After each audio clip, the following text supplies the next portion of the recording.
Pourquoi évaluer les besoins en eau des milieux aquatiques? Alors déjà, qu'est-ce qu'un milieu aquatique? Et il convient quand même de le redéfinir. C'est une définition assez large qui, dans le dictionnaire Sandre, qui est un peu notre référence hein, en terminologie, regroupe quand même pas mal d'éléments, notamment les cours d'eau.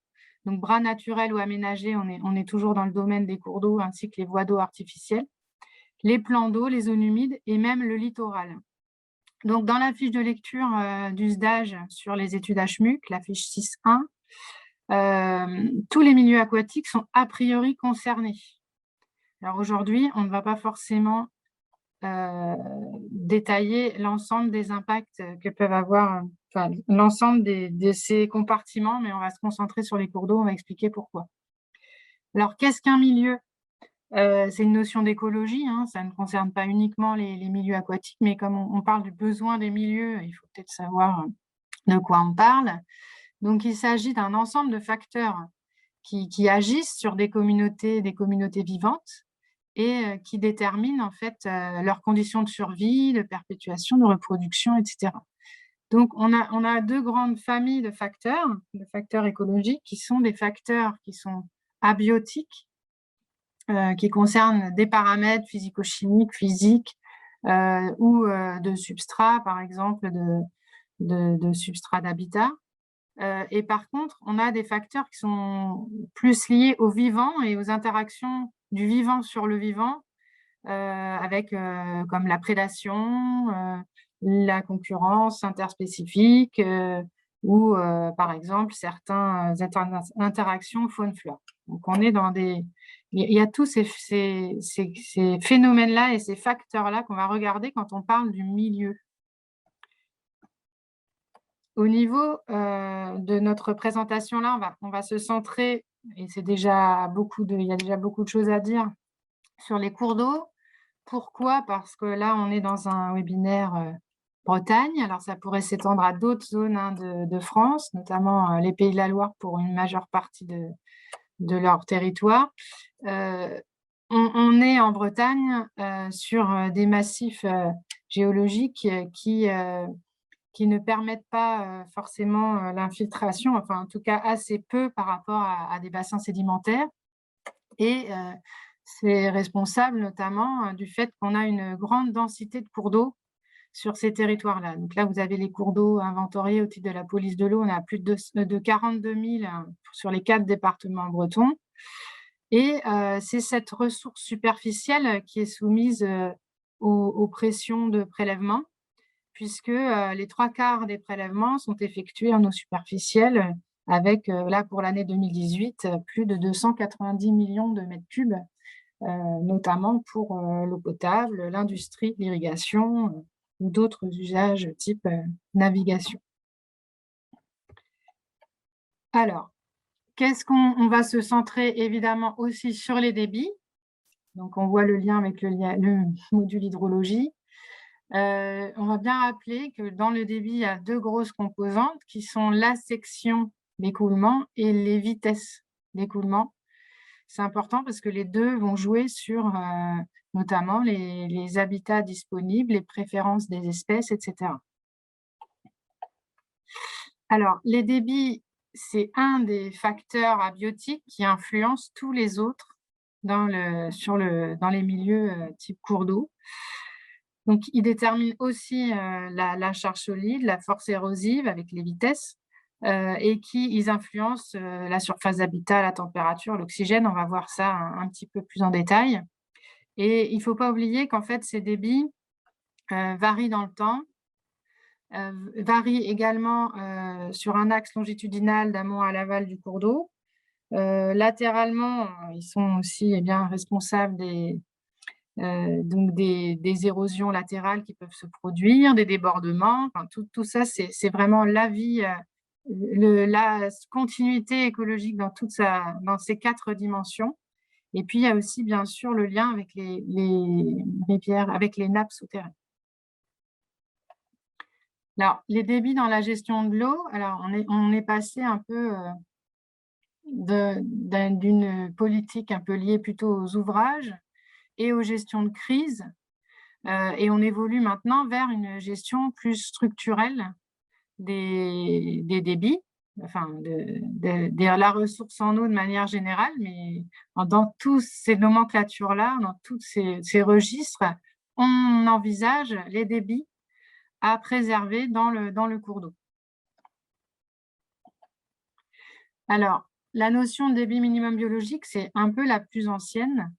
Elle concerne essentiellement tout ce qui est gestion des ouvrages. Donc, la première partie des grandes familles réglementaires qui associent les débits. Alors, la notion de débit minimum biologique, c'est bien un débit minimal garantissant en permanence la vie, la circulation et la reproduction des espèces vivant dans les eaux au moment de l'installation de l'ouvrage. Et il ne doit pas être inférieur au dixième, ça c'est le cas général, on ne parlera pas forcément des exceptions parce que vous les connaissez souvent, au droit de l'ouvrage. Donc on est bien dans un esprit débit réservé instantané sur un tronçon de cours d'eau dont le débit dépend d'un ouvrage. On est vraiment dans un cas bien spécifique. Aujourd'hui, on va aborder une notion un peu plus large qui est plutôt dans le domaine de la gestion structurelle, même complètement, puisqu'on est aujourd'hui dans les études HMUC, donc c'est ce sujet-là. Et on va parler de débit environnemental. Là, c'est une définition beaucoup plus large qui regroupe à la fois des termes, des données plutôt scientifiques, certaines techniques, et puis des définitions, même on peut aller jusqu'à dire politique, puisque le débit environnemental, c'est une définition très large qui parle de quantité, de saisonnalité et de qualité des débits nécessaires à la durabilité des écosystèmes. Ça va jusqu'aux estuaires et on va jusqu'à la satisfaction des besoins et du bien-être des hommes qui en dépendent. Donc, on est dans une définition très, très large. En France, avec les SDAGE et dans les arrêtés de SDAGE, on a un peu adapté, en fait, on a décliné cette notion un peu générale de débit environnemental en débit d'objectif d'étiage, qui est le débit permettant de satisfaire l'ensemble des usages en moyenne 8 années sur 10 et d'atteindre le bon état des eaux. Donc, ce sont des débits un peu comme les débits environnementaux qui sont en fait des débits chapeaux pour l'ensemble d'un bassin versant. Ils ont vocation à protéger, entre guillemets, la ressource et à garantir les usages sur l'ensemble d'un bassin versant, au minimum 4 années sur 5 ou 8 années sur 10. Comme c'est précisé dans cette définition. Alors, là-dedans, donc débit d'objectif étiage, ce ne sont pas des débits biologiques. Alors, on va essayer de définir aujourd'hui les débits biologiques et écologiques, sachant qu'ils n'ont pas de définition arrêtée dans la littérature. Donc, je vais vous désigner aujourd'hui ce que je viens entendre par débit biologique au cours de cette intervention-là. Ils sont entendus comme les débits dans le lit d'un cours d'eau qui permettent le bon fonctionnement général des communautés vivantes aquatiques dans ce cours d'eau. Donc, c'est plutôt un débit de bon fonctionnement qu'un débit minimum, comme on l'entend dans les débits minimums biologiques au sens de la gestion des ouvrages. C'est important de bien saisir cette nuance.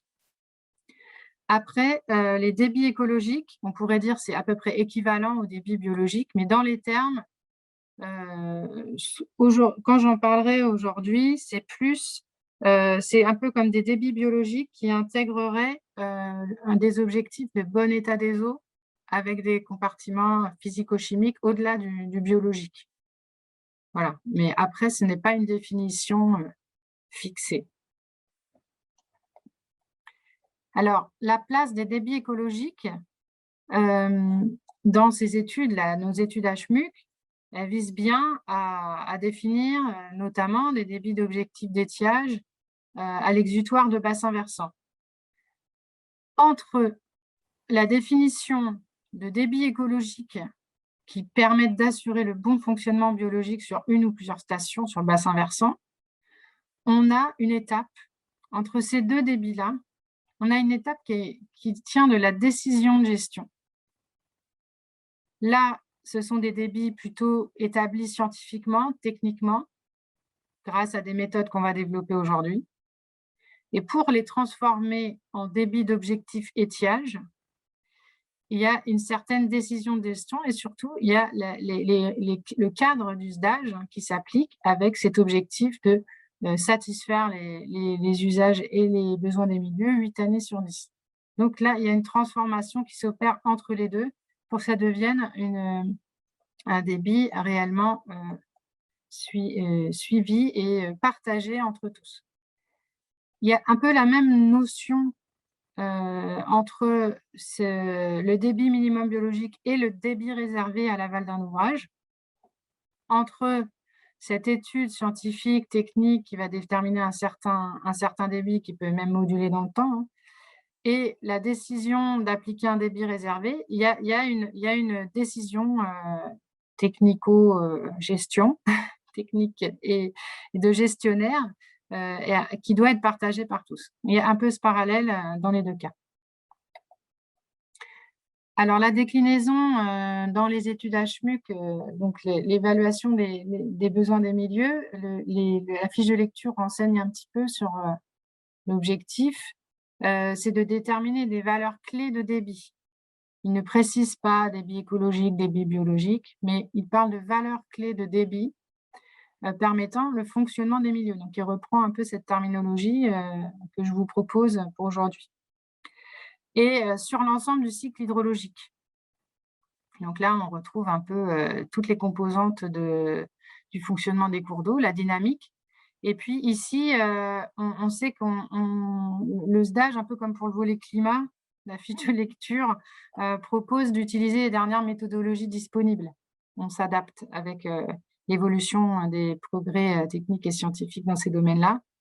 Et on n'attend pas une valeur magique, simple valeur seuil, hein, pour déterminer ses débits, ses besoins des milieux, mais un ensemble de descripteurs qui peuvent être plus vastes qu'une seule valeur magique. Pour cette première partie, là, sur un peu le pourquoi, je vais aussi décrire pourquoi on évalue les besoins en eau des milieux aquatiques et sur quelle base. Alors, avec des notions assez simples d'hydrologie et d'écologie des cours d'eau. Les débits, comme je l'ai expliqué, conditionnent le fonctionnement du milieu aquatique sur un gradient amont-aval, avec une évolution de la physico-chimie, un gradient positif, plus on descend, plus la température est importante, plus la largeur et la profondeur sont importants, plus les nutriments sont abondants. Et inversement, plus on descend vers l'aval du cours d'eau, plus la pente diminue et la granulométrie également s'affine. Ainsi que le taux d'oxygène peut aussi également diminuer avec la température. Donc ça, c'est déterminant pour la zonation des peuplements. Le lien entre la vitesse du courant et la température de l'eau, il est évident, c'est assez bien démontré dans la littérature. Donc en été, notamment, avec la vitesse du courant qui diminue, donc les débits estivaux qui diminuent, on a une augmentation de la température. Et corrélé à cette augmentation de la température, on a une baisse d'oxygène dissous dans les cours d'eau.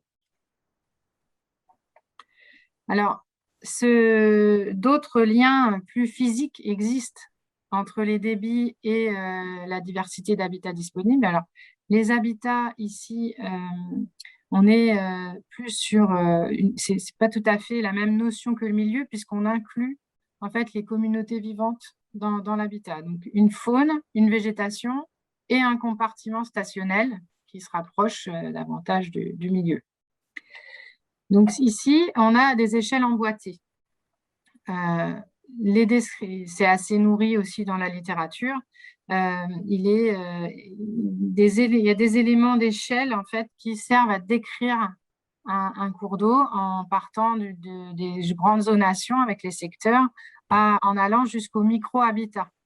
Donc ici, vous aussi, sur vos études HMUC, vous allez passer d'une grande échelle à une toute petite échelle très locale, stationnelle, voire de micro-habitats localisés. Donc, c'est important de voir à quel moment vous vous situez dans vos études, dans les phases de l'étude, Est-ce que vous êtes plutôt ici, plutôt là? Et de bien distinguer en fait les différentes échelles entre elles. Alors, au niveau de la sensibilité, là, je vais faire un zoom sur la sensibilité des poissons, notamment, enfin des milieux de manière générale, mais notamment des poissons en période de basse eau. Donc, c'est assez intuitif, hein, quand l'eau baisse, le niveau d'eau baisse, ici, on voit, il est ici, puis ensuite là, on a une diminution de la surface en habitat mouillé. C'est mécanique. Mais on a aussi d'autres conséquences de perte de rhéophilie, de perte de vitesse de courant, puisque c'est lié au débit, et qui peut être problématique, notamment pour certaines espèces rhéophiles qui dépendent d'une certaine vitesse de courant, avec des valeurs limites autour de 20 cm/s. Une rupture de connectivité, ça c'est une autre conséquence. Par exemple, là, on voit des bas débits, que les berges sont déconnectées de la partie mouillée du lit. Donc, on a une perte de connectivité latérale avec les habitats de berges. Et puis, il y a aussi des pertes de connectivité entre habitats mouillés, avec notamment des hauteurs d'eau qui peuvent être insuffisantes pour le franchir les radiers et voir une déconnexion totale des zones de mouille entre elles, avec un obstacle, que le radier constitue un obstacle entre ces deux zones et qui n'est plus alimenté en eau. Donc, en moyenne, sur un cours d'eau, on a une alternance fosse-radier à peu près en moyenne 6 fois la largeur plein bord du cours d'eau. Donc, c'est sur certains cours d'eau et en basse eau, on observe bien des déconnexions régulières des mouilles entre elles. Cette connectivité est très importante pour que les poissons puissent migrer, trouver des zones refuge et échapper, entre guillemets, au piège de certaines que les mouilles peuvent représenter au bas débit. Au niveau de la sensibilité des macro-invertébrés, on va descendre encore à des niveaux inférieurs, c'est-à-dire qu'il y a encore des pertes de taxon dès lors qu'on franchit certains paliers. Donc là, la première étape, les radiers ne sont plus franchissables. Ensuite, on perd la connexion avec les berges. Là, on diminue encore le nombre de taxons de macro-invertébrés. C'est une étude de Boulton et de 2003.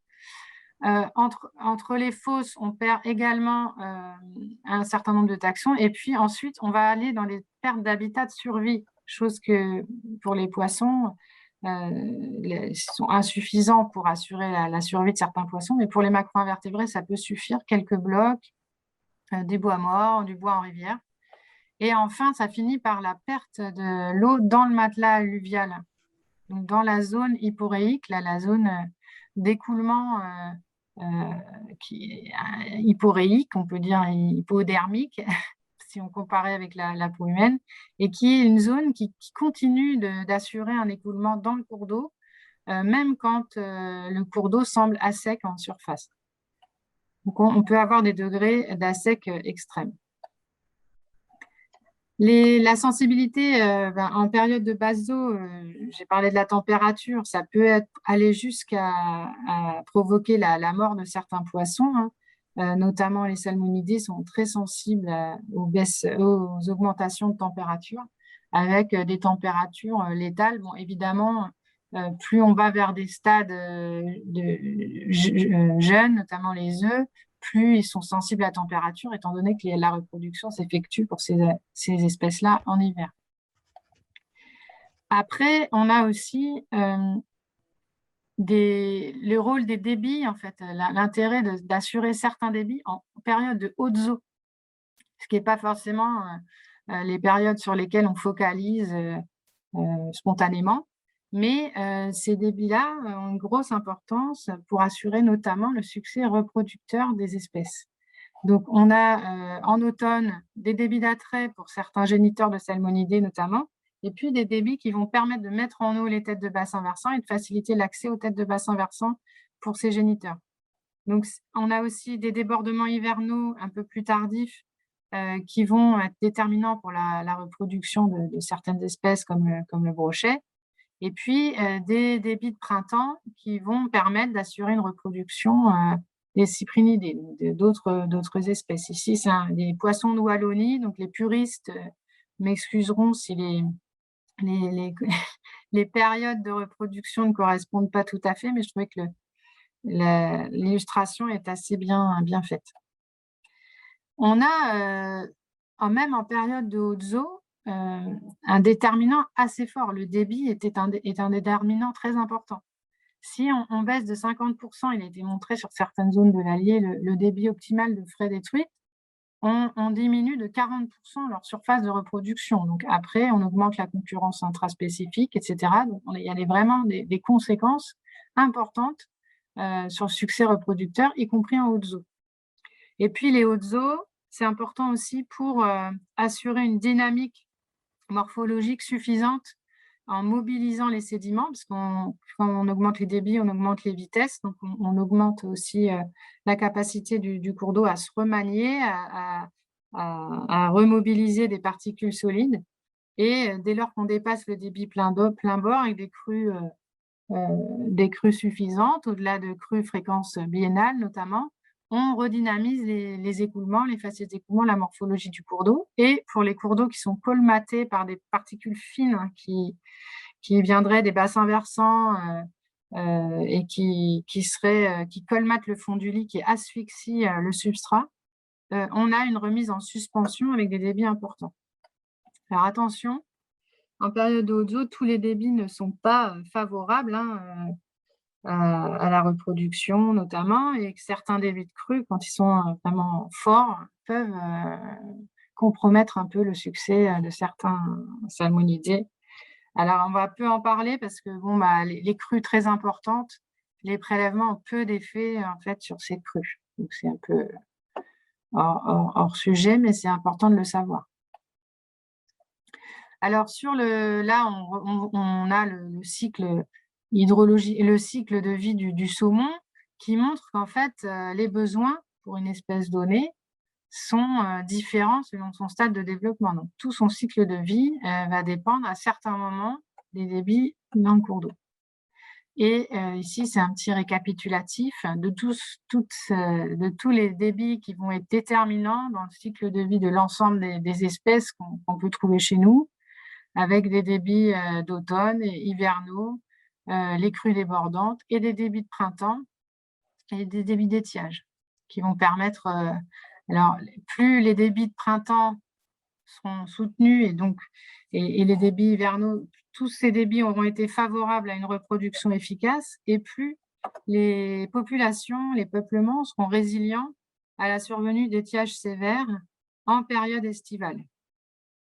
Donc, c'est important de considérer ces aspects-là, avec ici nos débits biologiques, dont on va parler aujourd'hui beaucoup, qui surviennent ici. Après, parler de débits biologiques hivernaux, c'est un peu plus compliqué, mais ça a un sens, mais ce n'est pas forcément celui qu'on entend communément dans les définitions.